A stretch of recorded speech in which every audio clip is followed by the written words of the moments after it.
අයිබෝවන් සුබ දවසක්. මම සනත් බණ්ඩාර, මම පාසල් විද්‍යාව ගුරුවරයෙක්. මම මේ උත්සාහ කරන්නේ මෙවර ශිෂ්‍යත්ව විභාගය ලියන්න බලාපොරොත්තුෙන් ඉන්න ආදරණීය දුවල පුතාලට මෙවර විභාගයට එන්න පුළුවන් අනුමාන පරිසරය ප්‍රශ්න කිහිපයක් සාකච්ඡා කරන්න. හරි, අපි යමු වැඩේට. බලන්න පළවෙනි ප්‍රශ්නේ. ඔබේ මුත්‍රාවල වර්ණය තද කහ පැහැති නම් ඔබ කියලා උත්තර තුනක් දීලා තියෙනවා. හිතන්න මුත්‍රවල පාට තද කහ පාටයි. තද කහ පාට වෙන්නේ මුත්‍රවල මොනව අඩු නිසාද? ජලය අඩු නිසා. ඒ කියන්නේ ඔයා ජලය පානය කරලා අඩුයි. එහෙනම් පිළිතුර වෙන්න ඕනේ මොකක්ද? ජලය පානය කිරීම අවශ්‍යය. අවශ්‍ය නෙමෙයි, ඇත්තටම මොන වෙන්න ඕනේද? අත්‍යවශ්‍ය වෙන්න ඕනේ. එහෙනම් පිළිතුර 2 ජලය පානය කිරීම අත්‍යවශ්‍යය. බලන්න දෙවෙනි පිළිතුර. මෙරට ජල විදුලියේ පියා ලෙස හඳුන්වන්නේ ඔය නම ඇහෙද්දිම ඔයාට හිතෙන්න ඕනේ මොකක්ද නම? ඩීජේ විමල සුරේන්ද්‍ර මහතා කියන. මොකක්ද ලංකාවේ පළවෙනි විදුලි බලාගාරය? දැන් ওই විමල සුරේන්ද්‍ර නම තියෙද්දි අපිට සමහර වෙලාවට හිතෙනවා විමල සුරේන්ද්‍ර ජල විදුලි බලාගාරද කියලා. නෑ, එයාට ගෞරවයක් විදිහට පස්සේ තමයි ඒක ඉදි කරේ. පළවෙනි ශ්‍රී ලංකාවේ පළවෙනි විදුලි බලාගාරය තමයි ලක්ෂපාන විදුලි බලාගාරය. බලන්න ඊළඟ ප්‍රශ්නය. ඒ කියන්නේ පිළිතුර වෙන්න ඕනේ 2. දෙවෙනි ප්‍රශ්නෙට. හිරුවෙලිය හොදින් වැටෙන ස්ථානයක ගසක අත්තක් පරීක්ෂණයක් සඳහා පොලිතින් බෑගයකින් ආවරණය කර ගැට ගසා තබන ලදී. පැයකට පමණ පසු නිරීක්ෂණය කළ විට දක්නට ලැබුණේ පත්‍ර යන්තමින් කහ ගැන්වී ඇති බවය. පිළිතුර ටික මේ. පත්‍ර යන්තමින් කහ ගැන්වී ඇති බවය, පත්‍ර මැලවී ඇති බවය, බෑගය ඇතුළත කුඩා ජල බිඳු තැන්පත් වී ඇති බවය. පැයකට පත්‍ර කහ පාට වෙන්නේ නිකම් පොලිතින් එකකින් ගැට ගැහුවොත් කොහොමත් වෙන්නේ. ඒක හිරුවෙලියෙන් ආවරණය වෙලාම තියෙනවා. ඒ කියන්නේ කළු පොලිතින් එකකින් හරි එහෙම නැත්නම් ලෑල්ලකින් හරි ඒ වගේ ආවරණය කරලා දින කිහිපයක් තිබුණොත් ඔන්න පත්‍ර කහ පාට වෙන්න පුළුවන්. පැයකට වගේ නිකන් මේ මොකද ජීවී ශාකයකනේ, කඩපු අත්තක් නෙමෙයිනේ. එහෙනම් මැලවෙන්නෙත් නැහැ. මෙතන පිළිතුර ගන්න වෙන්නේ දැන් බලන්න අවසර හැම වෙලේම වැටෙද්දි මේකේ තියෙන ජලය වාෂ්ප වෙනවා. හැබැයි වාෂ්ප වුණාට පොලිතින් බෑගකින් ආවරණය වෙලා හින්දා ඒ වාෂ්ප එළියට යන්නේ. හරියට අපිට දාඩිය දානවා වගේ. එහෙනම් පොලිතින් බෑග් එකේ මේවා ජල බිඳු විදිහට තැම්පත් වෙනවා. මේවා විද්‍යාවේදී නම් අපි කියනවා උත්සවේදනය. චූටි දුවල පුතාලට තාම මේ නම් නැහැ. එහෙනම් පිළිතුර වෙන්න ඕන 3 වෙනි පිළිතුර. බෑගේ ඇතුළත කුඩා ජල බිඳු තැන්පත් වී ඇත. අපි යමු ඊළඟ ප්‍රශ්නෙට. ශාක වැඩිවීමට අවශ්‍ය සාධකයක් නොවේ. මොකද්ද ශාක වැඩෙන්න අවශ්‍යම සාධකයක් නොවන්නේ? බලන්න තියෙන උත්තර සුලග, ජලය, හිරුවෙලිය. මොනවද ශාකයක් වැඩෙන්න අවශ්‍යම සාධක? හිරුවෙලිය, ජලය, ඊට පස්සේ පුතාලා කියනවා ඉතින් පොහොර හරි khනිජ ලවණ. ඊට පස්සේ ඉඩ කඩත් ඕනේ නේද? අන්න එහෙම පොඩි කාලේ කතා කරනවා. එතකොට අවශ්‍යම සාධක උතන තියෙන ජලය, හිරුවෙලිය. හැබැයි සුලග එහෙම අවශ්‍ය නැහැ. හැබැයි වාතය අවශ්‍යයි. වාතය අවශ්‍යයි, සුලග අවශ්‍ය නැහැ. පිළිතුර 1 සුලග. අපි යන් ඊළඟ ප්‍රශ්නට. මල්වල පරාගණයට උදව් වන කෘමි සතෙකු නොවේ. ඔන්න ඔය නොවේ, අසත්‍ය, නොවන්නේ මේ වගේ ප්‍රශ්න තියෙද්දී ඔයත් පොඩි ඉරක් යද ගන්න එක. එතකොට ඔයාලට ටක් ගාලා ඔලුවට යනවා මේ නැති එක තමයි හොයන්න ඕනේ. එතකොට හරි උත්තරයට පුතාට ඉර ඇද ගන්න පුළුවන් වෙයි නැති එක. බලන්න කියවලා. බබරා. බමරා මලෙන් මලට යනවනේ. එතකොට මොන වෙනවද? පරාගණය වෙනවා. එක මලක තියෙන පරාග බමරගේ ගෑවිලා ඒ මලේම වෙන්නත් පුළුවන්. එහෙම නැත්නම් වෙනත් මලක තැම්පත් වෙනවා. අපි ওই තැම්පත් වෙන තැන්නම් විද්‍යාව කියනවා කලංකය මත තැම්පත් වෙනවා කියලා එහෙම. මෙහෙම නොවන එක්කෙනෙක් නෙහන්නේ. බමරා නම් හරි. තැම්පත් වෙනවා, මේ කියන්නේ පරාගණයට උදව් වෙනවා. සමනලය කොහොමත් උදව් වෙනවා. කකුල් වල එහෙම ගෑවිලා යනවනේ. දෙබරා විදින්න බලාන ඉන්නේ. දෙබරා උදව් වෙන්නේ නෑ. පිළිතුර 2 දෙබරා. දෙව සඳහා ගනු ලබන නැත්නම් දෙව සඳහා යොදා ගනු ලබන ශාකයකි. දෙව වලට ගන්න පුළුවන් ද ගස් ලැබු පැපොල් මොනව හදන්නද? අරලිය කැඩිලා යයිනේ. මොකද්ද පිළිතුර 2 තේක. ක්ෂීරපාය සත්වයක හඳුනාගත හැකි ලක්ෂණයකි. ක්ෂීරපාය කියන්නේ මේ අපිත් ක්ෂීරපාය තමයි. ඒ වචනෙන්ම තියෙනවා ශීර කිරි. මොන බී වැඩෙන සත්තුද? කිරි බී වැඩෙන සතු. බලන්න එක ශාක ද්‍රව්‍ය පමණක් ආහාරයට ගැනීම. දෙක කිරිදී පැටව් බිහි කිරීම. තුන බිත්තර මගින් පැටව බිහි කිරීම. පිළිතුර නිකම්ම පුතාට තේරෙනවා. කිරිදී පැටව බිහි කිරීම ශාක විතරක් කන්නේ නැහැ. ශීරපයි මස් කන ඉන්නවා. සර්වභක්ෂකයෝ ඉන්නවා. බිත්තර දාන්නේ නැහැ කොහොමද ශීරපයි. එහෙනම් කිරිදී පැටවුන් පෝෂණය. ඊළඟ ප්‍රශ්නේ මදුරුවන්ගෙන් බෝවන රෝගයක් නොවේ. ඩෙන්ගු වෛරසයක් ගෙනියන්නේ මදුරුවා. මදුරුවාගෙන් බෝවෙන රෝගයක්. බරව අර කකුල් එහෙම ලොකු වෙන්නේ විද්දාම මදුරුවෙක්ගෙන් බෝවෙන රෝගයක්. ජල බීතිකාව බල්ලන්ගෙන් හැදෙන්න පුළුවන්, ලේන්නුන්ගෙන් හැදෙන්න පුළුවන්, පූසන්ගෙන් හැදෙන්න පුළුවන්. අන්න ඒගොල්ලන්ගෙන් තමයි හැදෙන්නේ, මදුරුවන්ගෙන් නෙමෙයි. මේ මදුරුවා කියද්දී පුතලා අහලා තියෙනවද මදුරුවා අපේ ඇඟට විදින්නේ කොහොමද කියලා? මේ මදුරුවාගේ මේ තුඩේ විදින එකේ තියෙනවා තුඩවල් ඇතුලේ 6ක්. එයා මුලින්ම කරන්නේ එකකින් විදිනවා. විදලා එයාලඟ තියෙනවා තව තුඩවල් જાතියක් මේ දෙපැත්ත පොඩ්ඩක් මෙහෙම අයින්ද නිකන් අර අඩුවල තියෙන්නේ. අර හැම හිර වෙනවා වගේ තුඩවල්. අන්නේ තුඩවල් දෙකක් දානවා අපේ ඇඟ ඇතුළට. දාලා ඈඩ් කරනවා. මදුරුවාගේ සයිස් එකට තමයි ඈඩ් වෙන්නේ. ඈඩ් කරනවා. ඊට පස්සේ තව තුඩක් එවනවා. දැන් ඔන්න තුඩවල් 3ක් ප්‍රයෝජනෙ ගත්තා. තව තුඩක් එවනවා. අර රුධිර නාලයක් හොයන්න. රුධිර නාලයක් හොයලා හිල් කරන. තව තුඩක් එනවා. ඒ තුඩෙන් යවනවා ඒකට මොනවද? අර දැන් ලේ ආවොත් එළියට කැටි ගහෙන්න පුළුවන්. අන්නේ ලේ කැටි ගහනවනේ සාමාන්‍යයෙන් තුවාල වුණාම. අන්නේ කැටි ගහන එක වළක්වන්න එන්සයිමයක් මදුරුවාගේ ඇගේ තියෙන කෙල జాතියක් වගේ කියලා හිතන්න. කෙල නෙමෙයි ඒවා. එන්සයිමයක් යවනවා ඇතුළට. තව තුඩක් තියෙනවා. ඒක තුඩක් නෙමෙයි. ඒකෙන් තමයි ඇදලා ගන්න. ගාලා ඇදලා ගන්න. ඒ තුඩ අර රුධිර නාලයට ගිහිල්ලා අපේ ලේ උරලා බොනවා. බලන්නකො තුඩවල් 6කින් තමයි මේ මදුරුවා මේ වැඩේ කරන්නේ. පැහැදිලි ජීවන චක්‍රයක් ගත කරන සතෙකි කියලා අහනවා. බලන්න පොඩ්ඩක්. ගොළු බෙල්ලා. එයා බිත්තර තියෙනවා. ඔන්න මොකා හැදෙනවද? ගොළු බෙල්ලා හැදෙනවා. කැරපොත්තා. කැරපොත්තගේ ජීවන චක්‍රයක් තියෙනවා. හැබැයි යාගේ වෙන්නේ මෙහෙමයි. බිත්තර දානවා.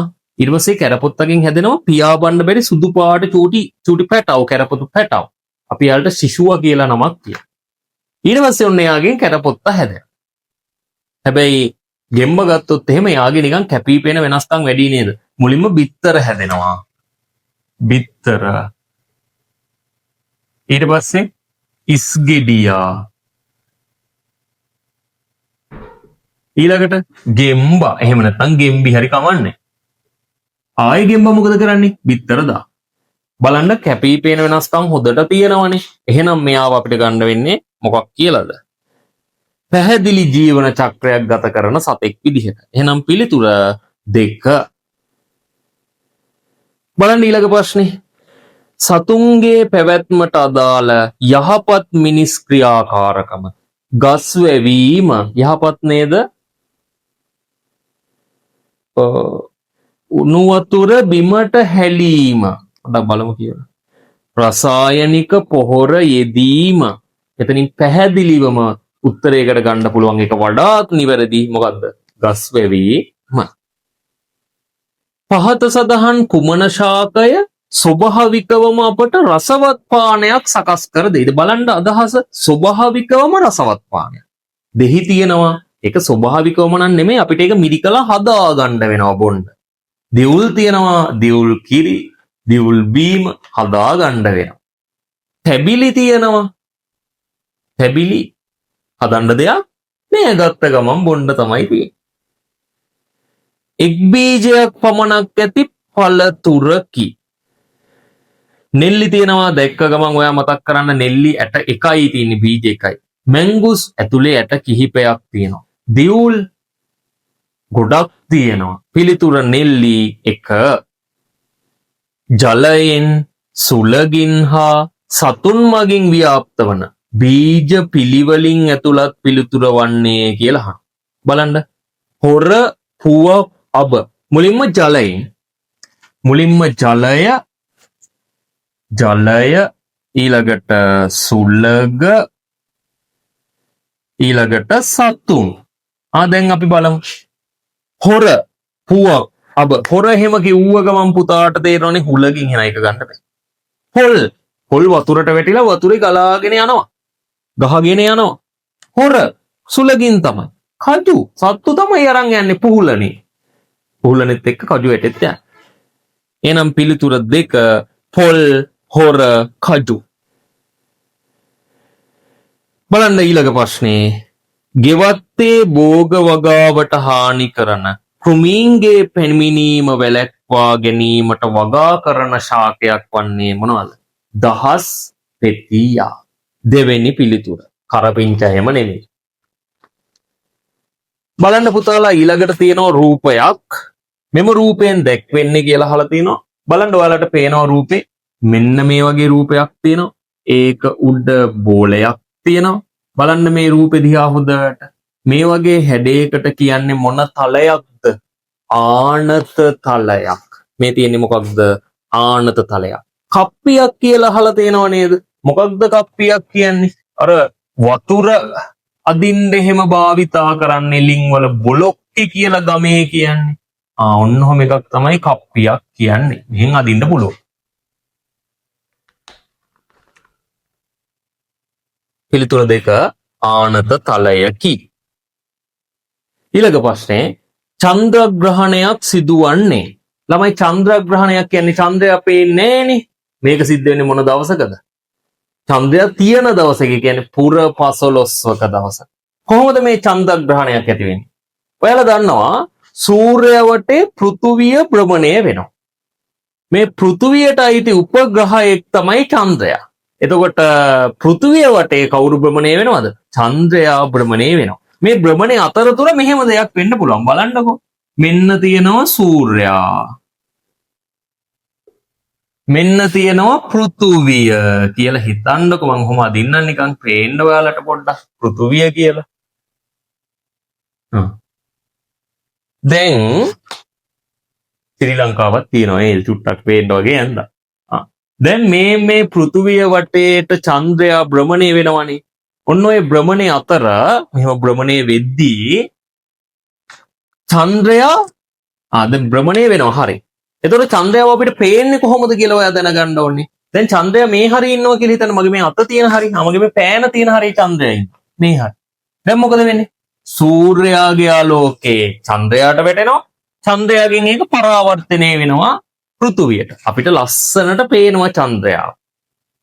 හැබැයි චන්ද්‍රයා මෙහෙම පෘථුවිය වටේ භ්‍රමණය වෙද්දී පෘථුවියෙන් මෙන්න මේ පැත්තට චන්ද්‍රයා આવොත් හොඳට බලන්න සූර්යාගේ ආලෝකේ චන්ද්‍රයාට යනවද? නෑ. කාගෙන් ආවරණය වෙලාද? පෘථුවියෙන් ආවරණය වෙලා. දැන් මෙයාට ආලෝකය යන්නතෝ මෙයාව අපිට පේන්නේ නෑ. අන්න මොන ග්‍රහණයක්ද? චන්ද්‍රග්‍රහණයක් ඇති වෙන්නේ පුර 15ක දිනේ. හැබැයි මෙහෙම වුණොත් මොකද වෙන්නේ බලන්න.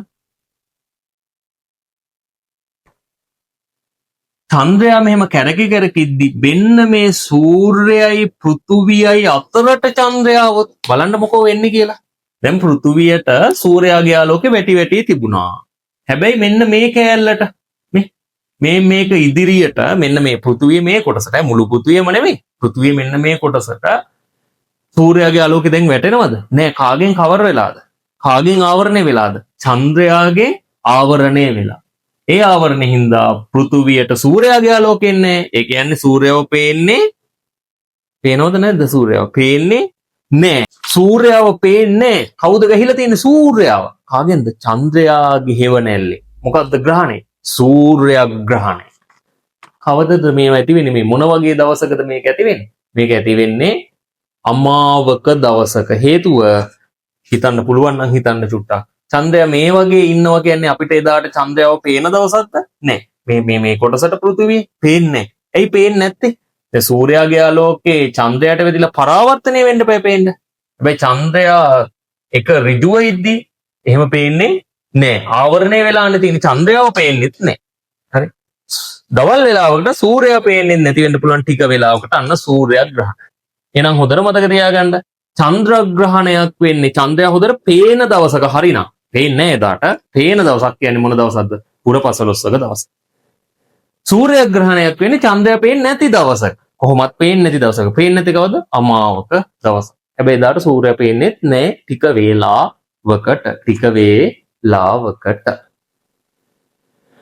ඊළඟ ප්‍රශ්නයන් මාලිමාවක දර්ශකය සකස් කිරීමේදී යොදාගෙන ඇත්තේ කියලා අහනවා. පුතාලා දැකලා ඇති මාලිමාවක් කියන්නේ මෙන්න මෙහෙම රවුමක් වගේ එකක් පේන්න තියෙනවා. එතන මෙන්න මෙහෙම ලකුණු කරපු ඊතලයක් වගේ තියෙනවා. එක පැත්තක් රතු වගේ පාටකින් පාට කරලා තියෙනවා. ඇත්තටම මේ ඊතල කැබැල්ල මොකක්ද? චුම්බකයක්. නැත්නම් චුම්බක ගුණ දුන්න යකඩ කැබැල්ලක්. එතකොට තමයි අර පෘථුවියේ චුම්බක ශේෂ්ත්‍රෙත් එක්ක එකතු වෙලා අපිට දිශාව පෙන්වන්නේ. වර්ණ ගන්වන ලද ප්ලාස්ටික් කැබැල්ලක වැරදි, චුම්බකයක අන්න හරි, ඇලුමිනියම් ලෝහ කැබැල්ලක වැර. අපි යමු ඊළඟ ප්‍රශ්නෙට. පහත ඇටවුමෙහි විදුලි බල්බය හොද්දට බලන්න රූපෙ දිහා මේ බල්බයක් තියෙනවා.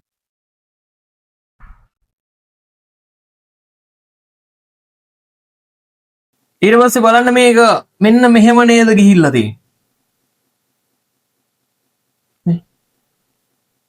කොහොමද ගිහිල්ලා තියෙන්නේ? හොඳට බලන්න.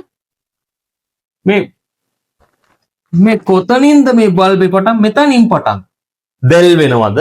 නේ. බල්බේ දැල් වෙන්න නම් මෙන්න මෙහෙම වුණා නම් දැල්. මෙහෙම ගිහිල්ලා මෙන්න මෙහෙම ධන ඍණ හරියට සම්බන්ධ වුණා නම් දැල් වෙනවා. මෙන්න මේ කොටසට වයර් එක සම්බන්ධ කරලා තිබුණා. හැබැයි දැන් මේක අපි ධන කියලා හිතුවොත් එතන තමයි ඒක සම්බන්ධ කරලා තියෙන්නේ. මේ වගේ බල්බ් එක නම් මේ වියලි කෝෂේ දෙපැත්ත මාරුණා කියලා ගැටලුවක් නැහැ. දැල් වෙනවා. හැබැයි LED එකක් වගේ තිබුණා නම් උතාලා දන්නවනේ LED. ඒකේ දිගාග්‍රයයි කොටාග්‍රයයි කියලා තියෙනවා. දිගාග්‍රය තමයි ධන. එහෙනම් වියලි කෝෂෙත් මොන පැත්ත මේකට සම්බන්ධ වෙන්න ඕනේද? ධන පැත්තම සම්බන්ධ වෙනවා. එතකොට තමයි දැල් වෙන්නේ. එහෙනම් මේකේ පිළිතුර මොකද්ද? නොදැල් වේ. විටමින් A අඩු වූ විට ඇතිවිය හැකි තත්වයක් වන්නේ. ඔයාලට අම්මලා කියලා ඇති මැල්ලුම් කණ්ඩ ඇස් පේනවා, කැරට් කණ්ඩ ලස්සන වෙනවා. කැරට් වල තමයි විටමින් A තියෙන්නේ. කැරට් කෑවහම ඇස් පෙනීමත් දියුණු වෙනවා යම් ප්‍රමාණයකට. ඇත්තටම විටමින් A අඩු වුණොත් ඇතිවන ඌනතා තත්ත්වය තමයි ඇස් පෙනීමේ දුර්වලතා ඇති වෙන්න පුළුවන්. ඇස් පෙනීම දුර්වල වීම එක තමයි උත්තරේ. අවසාන ප්‍රශ්නේ බලන්න.